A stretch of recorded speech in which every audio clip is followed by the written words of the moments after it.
Okay, so if you're going to change fluid and filter on your Dodge Caravan, this is a 2019, here's a few tips for you. First tip for you is these are 10 millimeter boats, and you have 1, 2, 3, 4, 5, 6, 7, 8, 9, 10, 11, 12 10 millimeter boats.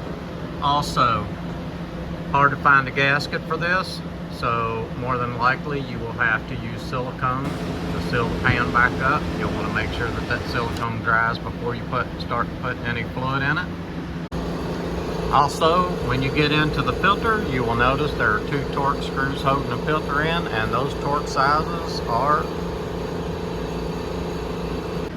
this takes an ATF plus 4 fluid. And the last tip that I am going to give you is that the torque spec. And this has been Code Man's Auto. Please subscribe.